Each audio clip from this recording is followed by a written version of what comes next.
Hey guys, just a quick short video about your suspension and noises it makes. Pretty much anybody, even with stock suspension, at some point, if you keep your car long enough, it's going to make noise.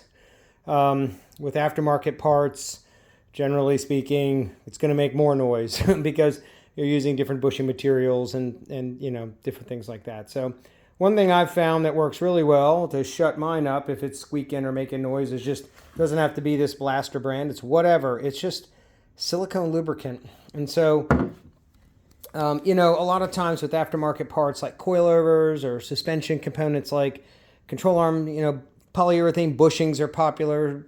Large aftermarket sway bars with different polyurethane bushings. So look, they make noise sometimes, and a lot of times it's on the installer did it wrong. They screwed up the install. They didn't torque things correctly. They did not they reused hardware that's meant for one use, things like that. So almost all the time it's on the installer or the owner that they screwed up, and that's why it makes noise, knocks, creaks, cracks, whatever.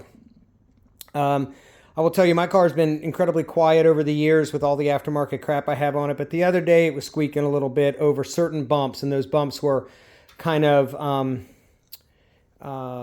like a swale perpendicular to your path of travel, so you kind of compress the suspension together all at once, front axle and rear axle. It's kind of a scrunch or a squeak kind of noise, and so I went ahead and jacked up my car and just, I hit the front control arm bushings, the front and rear sway bar bushings, just for the quick little spurt of this stuff. And lo and behold, it's quiet again. So something is just making a little noise. Now, one thing I've also noticed is cars sometimes, suspension components will make noise either when it's really cold or when it's really hot. It's really hot right now, and when it's hot, things expand.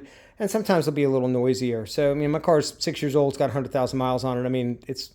You would expect occasionally you're going to get a noise here or there, and sometimes that just indicates things are wearing out. But in my case, I think it's just polyurethane sometimes can be noisy, and a little bit of this silicone sprayed not liberally. So you don't want to go crazy, because then what it does is just attracts dirt and then wears things out even faster. So just a quick squirt and wipe off the excess, and you can quiet up a lot of suspension noises with it. Been my experience, at least.